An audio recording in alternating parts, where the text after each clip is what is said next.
Hello traders, this is Bhuvaneshwaran. இன்னைக்கு market பாத்தீங்க அப்படினா ஒரு நல்ல கேப் அப்ல ஓபன் ஆனுச்சு. அதுக்கு அப்புறம் பாத்தீங்கன்னா தென் கன்சல்டேஷன் ஆயிட்டு அதுக்கு அப்புறம் பாத்தீங்கன்னா மார்க்கெட் ஒரு டவுன் சைடே வந்துருச்சு. நம்ம ஆல்ரெடி வந்து இதுக்கான ரெசிஸ்டன்ஸ் அப்படிங்கிறது வந்து சொல்லியிருந்தோம் 22425 இந்த ரேஞ்ச் வந்து பாத்தீங்க அப்படினா ஒரு ரெசிஸ்டன்ஸ் அப்படினு நேத்து வீடியோலயே சொல்லியிருந்தோம்.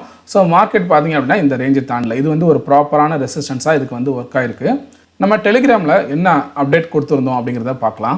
ஸோ இதில் வந்து மார்க்கெட் வந்து கேப் அப்பில் ப்ரீ மார்க்கெட் ஆர்டர் விழுந்ததுக்கப்புறம் பார்த்தீங்க அப்படின்னா ஒரு அப்டேட் கொடுத்துருந்தேன். அதாவது மார்க்கெட் வந்து கேப் அப்பில் ஓப்பன் ஆக போகுது.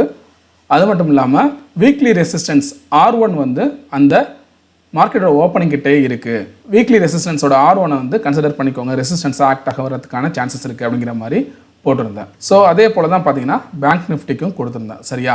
அப்போ ரெண்டுமே பார்த்தீங்கன்னா மார்க்கெட் ஓப்பன் ஆனதுக்கு அப்புறமே பார்த்தீங்கன்னா ஒரு நல்ல செல்லிங் ப்ரெஷர் அப்படிங்கிறது வந்துச்சு.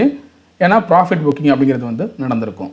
ஸோ அடுத்ததாக பார்த்தீங்க அப்படின்னா நிஃப்டியில் வந்து கொடுத்துருந்தேன் 5 மினிட்ஸ் டைம் ஃப்ரேமில் வந்து இந்த ட்ரெண்ட் லைனை வந்து கொடுத்துருந்தேன். ஆனால் மார்க்கெட் என்னாச்சு அப்படின்னு பார்த்தீங்கன்னா இந்த ட்ரெண்ட் லைனை பிரேக் பண்ணதுக்கப்புறம் கொஞ்சம் இதிலேயே கன்சல்டேட் ஆகிட்டு திரும்ப ஃபைனலாக பார்த்தீங்க அப்படின்னா திரும்ப கீழே தான் வந்து முடிஞ்சிருந்துச்சு. ஸோ நெக்ஸ்ட்டு நிஃப்டிக்கும் பார்த்தீங்கன்னா இந்த மாதிரி ஒரு சேனல் வந்து ட்ரா பண்ணி கொடுத்துருந்தேன், அப்டேட் கொடுத்துருந்தேன். மார்க்கெட் இந்த இடத்துல சப்போர்ட் எடுக்க ட்ரை பண்ணுதா பாருங்க அப்படின்னு சொல்லிட்டு.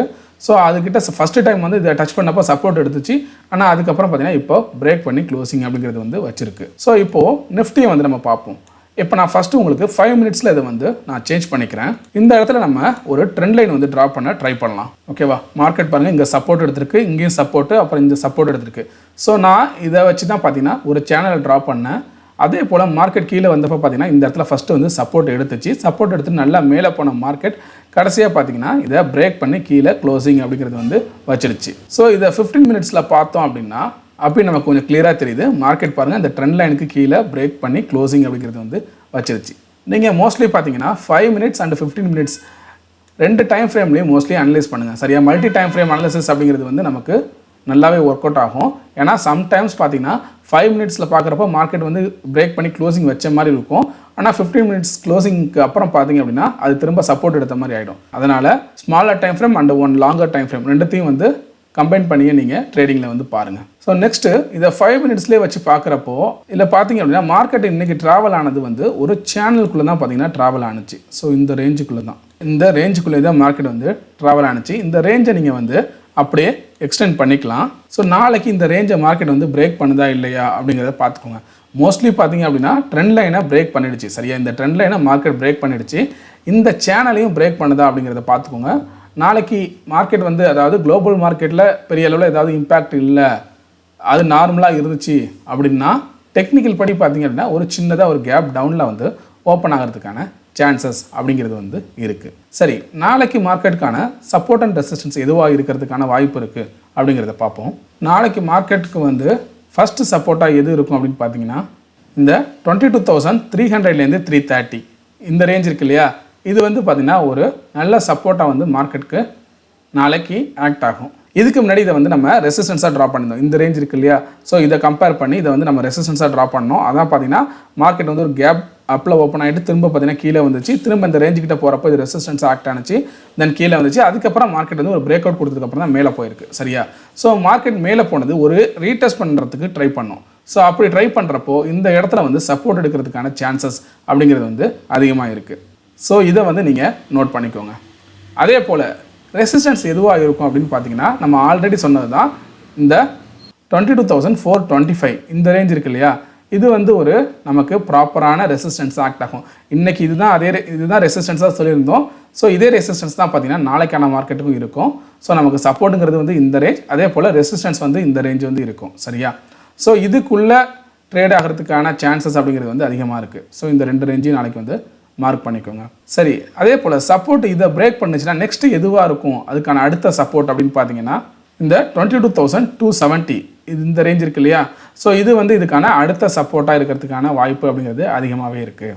ஸோ மார்க்கெட் வந்து ஓவராலாக பார்த்துக்கோங்க. இந்த இடத்துல வந்து ஒரு சேனல் வந்து ஃபார்ம் ஆகிருக்கு. இந்த சேனல் வந்து பிரேக் அவுட் கொடுத்துச்சு அப்படிங்கிறப்போ மார்க்கெட் கண்டிப்பாக கீழே வரும். கீழே வரப்போ இந்த ரேஞ்சுங்கிறது வந்து ஃபஸ்ட்டு சப்போர்ட் ஆக்ட் ஆகும். இதை பிரேக் பண்ணுச்சு அப்படின்னா அடுத்ததாக இது வந்து பார்த்திங்கன்னா மேஜர் சப்போர்ட்டாக நமக்கு ஆக்ட் ஆகும். சரியா? மோஸ்ட்லி இதில் டச் பண்ணிவிட்டு அதுக்கப்புறம் மார்க்கெட் வந்து பார்த்திங்கன்னா ரிவர்ஸில் எடுத்து சைட்வேஸில் ட்ராவல் ஆகிறதுக்கும் சான்சஸ் இருக்குது. அடுத்தது நம்ம வீக்லி சிபேரை இதில் வந்து பிளாட் பண்ணி பார்க்கலாம். ஸோ நமக்கு வீக்லி சிபேரை பார்க்கும்போது 457 கிட்ட இருக்குது சரியா. ஸோ இதை மென்ஷன் பண்ணி தான் நான் வந்து மார்னிங்கே சொல்லியிருந்தேன் ஒரு ரெசிஸ்டன்ஸ் ரெசிஸ்டன்ஸ் கிட்ட மார்க்கெட் ஓப்பன் ஆகிற மாதிரி இருக்குது, அதனால் கொஞ்சம் இதை கொஞ்சம் கன்சிடர் பண்ணிக்கோங்க அப்படிங்கிற மாதிரி சொன்னேன்.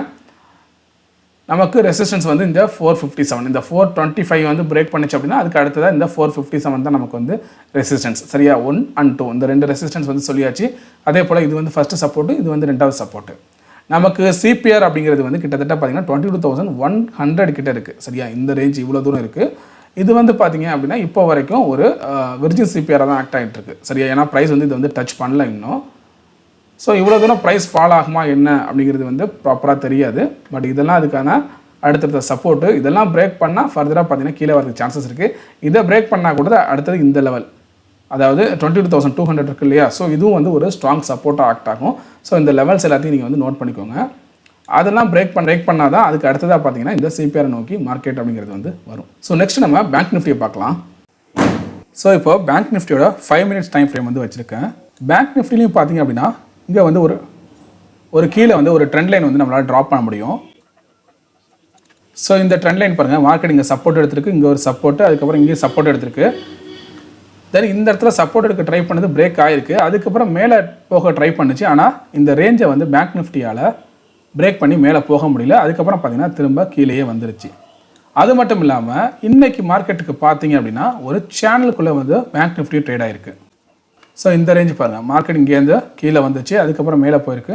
இந்த சேனலுக்குள்ளேயே பார்த்தீங்க அப்படின்னா பேங்க் நிஃப்டி வந்து ட்ரேட் ஆகிருக்கு. ஸோ நாளைக்கு வந்து மார்க்கெட் ஓப்பன் ஆகிறப்போ இதுக்கிட்ட இங்கே ஓப்பன் ஆனிச்சு அப்படின்னா இந்த இடத்துக்கிட்ட சப்போர்ட் எடுக்குதா அப்படிங்கிறத பாருங்கள். இதை பிரேக் பண்ணிச்சு அப்படின்னா ஒரு ஃபர்தராக ஒரு ஃபால் வரதுக்கான சான்சஸ் அப்படிங்கிறது இருக்குது.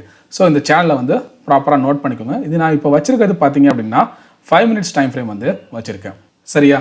ஸோ இந்த ட்ரெண்ட் லைனை பேஸ் பண்ணி பார்க்கும்போது இந்த ட்ரெண்ட் லைனை மார்க்கெட் பிரேக் பண்ணியிருக்கு அப்படிங்கிறப்போ இனிமே மார்க்கெட் வந்து இதுக்கு மேலே போகிறதுக்கான சான்சஸ் அப்படிங்கிறது வந்து கம்மி சரியா. அது மட்டும் இல்லாமல் மார்க்கெட் பாருங்கள், இதை பிரேக் பண்ணி இதுக்கு ஈக்குவலாக பார்த்தீங்கன்னா மேலே போணுச்சு. அதுக்கப்புறம் கீழே வந்ததுக்கப்புறம் இந்த லோவை தாண்டி ஒரு லோவர் லோ வச்சிருச்சு. அப்புறம் மார்க்கெட் மேலே போனப்போ இந்த ஹையை பிரேக் பண்ணி இதால் புதுசாக ஒரு ஹை ஃபார்ம் பண்ண முடியல. அப்போ மார்க்கெட் வந்து ஃபெயில் ஆகி திரும்ப கீழே வருது. அப்போது இந்த இடத்துல பையிங்கான ப்ரெஷரை விட செல்லிங்கான ப்ரெஷர் வந்து அதிகமாக இருக்கிற மாதிரி தெரியுது. ஸோ மார்க்கெட் வந்து இப்போது கரெக்ஷனாக ட்ரை பண்ணுது அப்படின்னு கூட எடுத்துக்கலாம். ஏன்னா மார்க்கெட் வந்து ஒரு நல்ல அப்சைடு வந்து மூவ் ஆகிடுச்சு இல்லையா. ஸோ அந்த மூவுக்கான ஒரு கரெக்ஷன் கூட இதை எடுத்துக்கலாம். ஸோ மார்க்கெட் இதுக்கப்புறம் மூவ் ஆனால் தான் தெரியும் சரியா. 1 or 2 days போனால் தான் தெரியும் மார்க்கெட் திரும்ப அதோட டவுன் ட்ரெண்டுக்கு கீழே வரப்போகுதா இல்லை கரெக்ஷன் ஆகிட்டு அதுக்கப்புறம் மேலே சப்போர்ட் எடுக்க போகுதா அப்படிங்கிறது வந்து தெரிய வரும். அதே போல் நாளைக்கான மார்க்கெட்டுக்கு எதெல்லாம் ரெசிஸ்டன்ஸாக இருக்கும் அப்படின்னு பார்த்தீங்கன்னா இந்த 48,100 வந்து நோட் பண்ணிக்கோங்க. அதாவது இன்றைக்கி ரெசிஸ்டன்ஸ் இருந்துச்சு இல்லையா. ஸோ இந்த லெவலை வந்து நோட் பண்ணிக்கோங்க. ஸோ இந்த ரேஞ்ச் பார்த்தீங்கன்னா ஃபஸ்ட்டு ரெசிஸ்டன்ஸாக இருக்கும். அதே போல் ரெண்டாவது ரெசிஸ்டன்ஸ் எதுவாக இருக்கும் அப்படின்னு பார்த்தீங்கன்னா இந்த 48,215 இல்லைனா 200 இந்த ரேஞ்சை வந்து நோட் பண்ணிக்கோங்க சரியா. ஸோ ஃபஸ்ட்டு ரெசிஸ்டன்ஸ் அப்படிங்கிறது வந்து 48,100. அதுக்கு இதை பிரேக் பண்ணிச்சு அப்படின்னா ஃபர்தராக 48,215 வரைக்கும் போகிறதுக்கான சான்சஸ் அப்படிங்கிறது வந்து இருக்குது. அதே போல் சப்போர்ட் வந்து இமீடியட் சப்போர்ட்டுங்கிறது வந்து எதுவாக இருக்கும் அப்படின்னு பார்த்தீங்கன்னா இந்த ரேஞ்ச், அதாவது 47,800 வச்சுக்கோங்க சரியா. இதை வந்து மார்க் பண்ணிக்கோங்க. ஏன்னா இதுக்கு முதல் நாள் பார்த்தீங்கன்னா மார்க்கெட் வந்து ஒரு கேப் அப்பில் ஓப்பன் ஆகி அதுக்கப்புறம் பார்த்தீங்கன்னா ஒரு செல்லிங் ப்ரெஷர் வந்துச்சு. ஸோ இந்த கேப்பெல்லாம் ஃபில் பண்ணிட்டு மேலே போனது இந்த இடத்துக்கிட்ட பார்த்தீங்க அப்படின்னா ஒரு கன்சல்டேஷன் நடந்து ஸோ இதில் வந்து ஒரு பிரேக் அவுட் கொடுத்து தான் மார்க்கெட் வந்து மேலே போயிருக்கு. அப்போது மார்க்கெட் இன்கேஸ் கீழே இறங்குனுச்சுன்னா இதுக்கான அதிகபட்ச சப்போர்ட் அப்படிங்கிறது வந்து இந்த 47,800 வந்து இருக்கும் சரியா. ஸோ இதையும் தாண்டி பிரேக் பண்ணுது, இந்த 47,800 பிரேக் பண்ணுச்சு அப்படின்னா அதுக்கப்புறம் பார்த்தீங்கன்னா இந்த பாயிண்ட்டு 47,650. ஸோ இது வந்து பார்த்தீங்கன்னா இதுக்கான அடுத்த சப்போர்ட்டாக வந்து இருக்கும். ஸோ இந்த லெவல்ஸ் எல்லாத்தையும் வந்து நோட் பண்ணிக்கோங்க. மார்க்கெட் வந்து அந்த ட்ரெண்ட் லைனையும் பார்த்தீங்கன்னா லைட்டாக பிரேக் பண்ணியிருக்கு. ஸோ இது வந்து பார்த்தீங்கன்னா 5 minutes டைம் ஃப்ரேமில் தான் சரியா, லாங்கர் டைம் ஃப்ரேமில் கிடையாது. ஆனால் இன்னமும் உங்களுக்கு மார்க்கெட் எப்படி இருக்குது அப்படின்னு பார்த்தீங்கன்னா மேலே தான் இருக்குது. ஆனால் இதில் இன்னொரு முக்கியமான விஷயம் என்னென்னா நம்ம இதுக்கு முன்னாடி இந்த ஸ்விங்கோட ஹை சொன்னோம் பார்த்தீங்களா, இதை வந்து பிரேக் பண்ணல பாருங்கள். மார்க்கெட் வந்து கரெக்டாக பார்த்தீங்க அப்படின்னா இது வந்து 48,100 கிட்ட இருக்குது. இந்த ஹையை பிரேக் பண்ணவே முடியல மார்க்கெட்டால் சரியா. எப்போ இதை வந்து பிரேக் பண்ணுதோ இதில் வந்து நம்ம ஒரு சேனல் கூட நம்ம ட்ராப் பண்ண பார்த்தீங்களா, இந்த சேனலை பிரேக் பண்ணி மேலே க்ளோசிங் வச்சதான் ஃபர்தராக பார்த்தீங்கன்னா மார்க்கெட் வந்து ஒரு நல்ல அப்சைட் மூவ்மெண்ட் அப்படிங்கிறது வந்து கொடுக்கும். ஸோ இந்த ஸ்விங்கை வந்து இப்போ பிரேக் பண்ணவே இல்லை. அது வரைக்கும் பார்த்தீங்கன்னா இதுக்குள்ளேயே கன்சால்டேட் ஆகிட்டு இருக்கும். இல்லைனா பார்த்தீங்கன்னா மார்க்கெட் கீழே வரதான் ட்ரை பண்ணும் சரியா. ஸோ இந்த ஒரு ஐடியாவை வந்து மைண்டில் வச்சுக்கோங்க. அதுக்கு தகுந்த மாதிரி நீங்கள் ட்ரேட் பண்ண ட்ரை பண்ணுங்கள். ஸோ நெக்ஸ்ட் நம்ம பேங்க் நிஃப்டியோட வீக்லி சிபேரை வந்து பிளாட் பண்ணி பார்க்கலாம். ஸோ வீக்லி சிபேர் வச்சு பார்க்கும்போது இந்த சிபேர் பார்த்தீங்க அப்படின்னா கிட்டத்தட்ட 47,500 கிட்ட இருக்குது சரியா. ப்ரைஸ் இங்கே இருக்குது. ஸோ இவ்வளோ தூரம் ஃபால் ஆகுமா என்ன அப்படிங்கிறது வந்து சந்தேகம் தான் சரியா. இல்லைனா இந்த ரேஞ்சுக்குள்ளேயே ட்ராவல் ஆகிறதுக்கான சான்சஸ் அப்படிங்கிறது இருக்குது இந்த வாரம் ஃபுல்லாக சரிங்களா. நமக்கு ஆல்ரெடி பார்த்தீங்கன்னா ரெசிஸ்டன்ஸ் கிட்ட வந்து R1 வீக்லி சிபிஆரோட R1 வந்து இங்கே இருக்குது. அதனால தான் மார்னிங் மார்க்கெட் வந்து இதுக்கிட்ட ஓப்பன் ஆகிறப்ப நான் வந்து மென்ஷன் பண்ணேன் வீக்லி சிபிஆரோட R1 கிட்ட வந்து மார்க்கெட் ஓப்பன் ஆகுது. ஸோ இதை வந்து கன்சிடர் பண்ணுங்கள் அப்படிங்கிற மாதிரி. ஏன்னா இது வந்து நமக்கு ரெசிஸ்டன்ஸ் இல்லையா. ஸோ அதனால தான் பார்த்தீங்கன்னா ஒரு செல்லிங் ப்ரெஷர். நல்லா பாருங்கள் மார்க்கெட் வந்து ஒவ்வொரு டைம் லாஸ்ட் 2 days இன்றைக்கி நேற்றையும் பார்த்தீங்க அப்படின்னா நல்ல ஒரு கேப் அப்பில் ஓப்பன் ஆகுது. ஆனால் உடனே பார்த்தீங்கன்னா ஒரு செல்லிங் ப்ரெஷர் வருது. திரும்ப பார்த்தீங்க இன்றைக்கும் ஒரு கேப் அப்பில் ஓப்பன் ஆனிச்சு. அதுக்கப்புறம் பார்த்தீங்கன்னா ஒரு செல்லிங் ப்ரெஷர். ஸோ இது நமக்கு சொல்லக்கூடிய விஷயம் என்ன அப்படின்னா இந்த மாதிரியான ரேஞ்சு மார்க்கெட் இவ்வளோ தூரம் கேப் அப்பில் ஓப்பன் ஆகுறது அப்படிங்கிறது வந்து ஓவர் வேல்யூடாக இருக்குன்னு திங்க் பண்ணுறாங்களோ இன்வெஸ்டர்ஸ் எல்லாம் அப்படிங்கிற மாதிரி தான் நம்ம எடுத்துக்க வேண்டியதாக இருக்குது. அதனால தான் பார்த்தீங்கன்னா ப்ராஃபிட் புக்கிங் இங்கெல்லாம் நடக்குது. ப்ரைஸ் அதுக்கப்புறம் பார்த்தீங்கன்னா கீழே வருது சரியா. ஸோ நம்ம ஸ்விங்கை கம்பேர் பண்ணி பார்க்குறப்போ இந்த ஸ்விங்கோட ஹை சரியா இந்த ஹையை வந்து பிரேக் பண்ணல. இதை வந்து பிரேக் பண்ணி ஸ்ட்ராங்காக க்ளோசிங் வச்சா தான் ஃபர்தராக பார்த்தீங்கன்னா இந்த கேப்பை வந்து மார்க்கெட் ஃபில் பண்ண ட்ரை பண்ணும். அதர்வைஸ் பார்த்தீங்கன்னா மார்க்கெட் வந்து ஒரு சைட்வேஸ்லேயே ட்ராவல் ஆகிட்டு இருக்கும். இல்லைனா கீழே வர ட்ரை பண்ணும். ஸோ இது எல்லாத்தையும் பார்த்தீங்கன்னா ஒரு ஐடியா வச்சுக்கோங்க. ஸோ இதை பேஸ் பண்ணி உங்களோட ட்ரேடிங் பிளான் அப்படிங்கிறத வச்சுக்கோங்க. இந்த வீடியோ உங்களுக்கு பிடிச்சிருந்துச்சு அப்படின்னா லைக் பண்ணுங்கள், உங்கள் ஃப்ரெண்ட்ஸ்க்கு ஷேர் பண்ணுங்கள். உங்களுக்கு ஏதாவது சந்தேகம் இருந்தால் கமெண்ட் பண்ணுங்கள். மறக்காமல் சப்ஸ்கிரைப் பண்ணுங்கள். தேங்க்யூ.